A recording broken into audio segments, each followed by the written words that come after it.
అని కోరుకుంటాను. అది అమ్మటానికి వీలు లేదు, ప్రభుత్వానికే వాడాలా. దీన్ని జరిగిన యాక్షన్ క్యాన్సిల్ చేయాలి.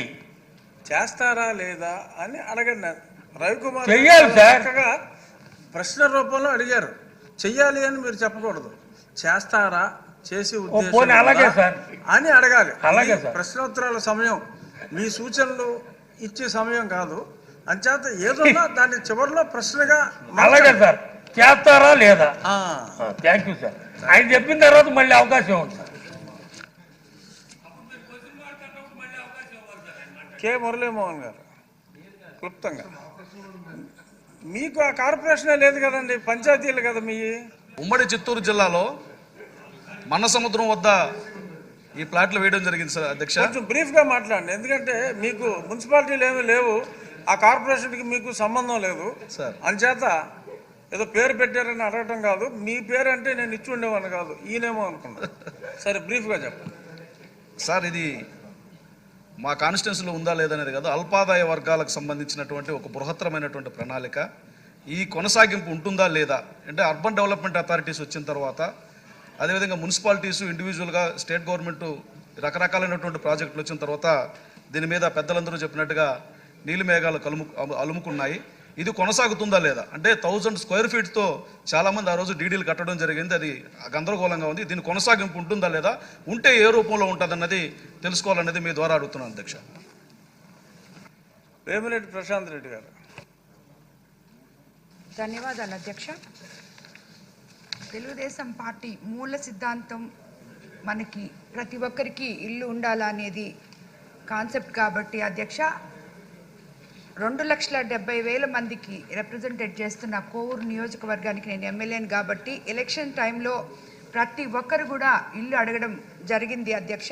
కానీ గత ప్రభుత్వంలో మనము కోవూరు నియోజకవర్గంలో అయితే మనము స్థలాలు ఇచ్చినామో, ఇల్లు కట్టుకోవడం చేయమని చెప్పి ఇచ్చినామో అన్నీ కూడా ఒక్కటి కూడా ఉపయోగపడకుండా అన్నీ సగంలోనే ఆగిపోయిన దానివల్ల, అంటే ఇది నారాయణ గారికి సంబంధం లేని ప్రశ్న అండి.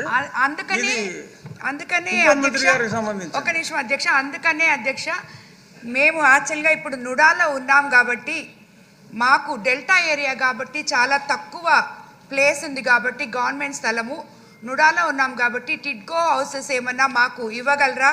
మాకు కోవూరు మండలంలో పడుగుపాడు ప్రాంతంలో హౌసింగ్కి అనుకూలమైన ప్రభుత్వ భూమి ఉంది. బుచ్చిరెడ్డిపాళెంలో మున్సిపాలిటీ పరిధిలో కొంత ప్రభుత్వ భూమి ఉంది. విడవలూరు మండలంలో చౌకచర్ల పంచాయతీలో తుమ్మగుంట వద్ద 5 ఎకరాల భూమి ఉంది. కొడవలూరు మండలంలో చంద్రశేఖరపురం వద్ద కూడా ప్రభుత్వ భూమి ఉంది.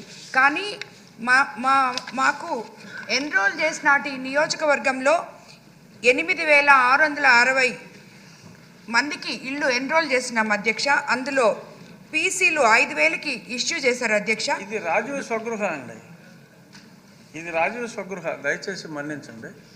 ఇది రాజీవ్ స్వగృహ. దీనికి మంత్రి గారు కూడా ప్రిపేర్డ్గా ఉండరు, అంచేత సమాధానం లేని ప్రశ్న. రాజీవ్ స్వగృహ మాకు సరిగా లేదు కాబట్టి టిడ్కో హౌసెస్ ఏమన్నా చేయగలరా అని అడుగుతున్నాను అధ్యక్ష మంత్రి గారిని.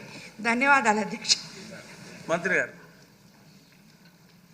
అధ్యక్ష, గౌరవ సభ్యులు కోన రవికుమార్ గారు అడిగినట్టుగా హెచ్ఎల్ఏలో ప్లాట్ నెంబర్ 88 నాగేశ్వరరావు అనే వ్యక్తి యాక్చువల్గా దాన్ని ఆక్షన్లో తీసుకోవడం జరిగింది అధ్యక్ష. 25/5/2019లో అతను 70,000 ఈఎండి కట్టారు. ఆ తర్వాత 25% కంప్లీట్ చేయడానికి 67,592, మొత్తం 1,37,592 ఫస్ట్ ఇన్స్టాల్మెంట్ కట్టారు. అయితే అతను బ్యాలెన్స్ అమౌంట్ కట్టాల్సి ఉంది. అయితే అతను ఆ టైంకి కట్టలేదు అధ్యక్ష. కట్టనందువల్ల యాక్చువల్గా డిపార్ట్మెంట్ వాళ్ళు విత్ ఇంట్రెస్ట్ కట్టమన్నారు. అయితే డిపార్ట్మెంట్ వాళ్ళు కూడా చేసిన చిన్న తప్పు ఏంటంటే ఇప్పటి వరకు మొత్తం ఇంట్రెస్ట్ కట్టమన్నారు. అతను డీడీ ఇచ్చాడు ఒక డేట్కి, అందుకే నేను అధికారులకు ఆదేశించాను. అతను ఏ రోజైతే డీడీ ఇచ్చారు, అయితే ఆ డీడీని మన వాళ్ళు క్యాష్ చేయాలి. డిపార్ట్మెంట్ వాళ్ళు ఆ డీడీని క్యాష్ చేయకుండా ఇప్పటి వరకు ఇంట్రెస్ట్ కట్టమన్నారు. అది డిపార్ట్మెంటల్ ఫాల్ట్. అందుకని ఏ రోజైతే అతను డీడీ ఇచ్చారో ఆ డేట్ వరకే ఇంట్రెస్ట్ తీసుకొని దాన్ని రిజిస్టర్ చేయమని ఆల్రెడీ ఇన్స్ట్రక్షన్ ఇచ్చాను అధ్యక్ష. ఆ విధంగా ప్లాట్ నెంబర్ 88 నాగేశ్వర గారు చెప్పింది. అయితే ఈ ప్రాజెక్టు యాక్చువల్గా 2007లో టేకప్ చేశారు అధ్యక్ష. అయితే 2012లో గ్రూప్ ఆఫ్ మినిస్టర్స్తో ఒక ఇచ్చేసి ఆ గ్రూప్ ఆఫ్ మినిస్టర్స్ దగ్గర నుంచి కన్క్లూజన్స్ జీవో నెంబర్ 11 ద్వారా ఇచ్చారు అధ్యక్ష. ఆ జీవో నెంబర్ 11 ఏంటంటే ప్రాజెక్టు ముందుకు పోవటం లేదు, వైబుల్ కావట్లేదు, యాజ్ టీజ్గా అంటే ఇంతవరకు బేస్మెంట్ వరకు గట్టి ఉంటే బేస్మెంట్తో అమ్మేయమన్నారు, ఆఫ్ గట్టి ఉంటే ఆఫ్ వేయమన్నారు, లేదంటే ప్లాట్లు ఉంటే ప్లాట్లు వేయమన్నారు. ఆ విధంగా గ్రూప్ ఆఫ్ మినిస్టర్స్ యాక్చువల్గా ఇవ్వటం జరిగింది అధ్యక్ష. 2015లో కూడా జీవో నెంబర్ 7లో సేమ్ ఇచ్చాము. ఆ విధంగా ఈ ప్రాజెక్ట్ ఇప్పుడు కంటిన్యూ అవుతుంది అధ్యక్ష. అదేవిధంగా గౌరవనీయ సభ్యులు వెలగపూడి రామకృష్ణ గారు అడిగినట్టుగా ఆ రోజు దాన్ని 5,000 కింద యాక్చువల్గా పెట్టి ఫస్ట్ ఆక్షన్ వేశారు అధ్యక్ష. రీసెంట్గా అయితే ఒక కమిటీ వేసాం అధ్యక్ష. ఆ కమిటీ అంటే 60,000 స్క్వేర్ యార్డ్. రీసెంట్గా ఏంటంటే ఆ కమిటీ 75,560కి ప్రపోజ్ చేసింది అధ్యక్ష. దాని మీద జీవో ఇవ్వబోతున్నాం. సో ఫర్దర్ ఆక్షన్ మినిమం 75,560 పెట్టి సేల్ చేయమని. ఇందులో ఎండాడ్లో పర్టికులర్ తీసుకుంటే అధ్యక్ష మొత్తం 3,592 హౌసెస్ ఫస్ట్ ప్లాన్ చేశారు. 3,592. అయితే 2022 మార్చికి ఒక ఏం చేశారంటే 2022 మార్చికి ఆ 3,592ని వదిలేసి మొత్తం సైట్ని 7 ప్లాట్లుగా చేశారు. అంటే పెద్ద పెద్ద ప్లాట్స్ చేశారు. అది కరెక్ట్ కాదని మళ్ళీ 2023 డిసెంబర్లో 20 ప్లాట్లు చేశారు సేమ్ సైట్ని. మళ్ళీ అది కరెక్ట్ కాదని 2024 జనవరిలో 78 ప్లాట్స్ చేశారు. అంటే తగ్గించుకుంటూ వచ్చారు. అందులో 39 ఆక్షన్ వేసి అమ్మటం జరిగింది అధ్యక్ష. రిమైనింగ్ అమ్మేటప్పుడు యాక్చువల్గా రేటు తక్కువ ఉందనే దాంతో కమిటీ వేసాం. ఆ కమిటీ 75,500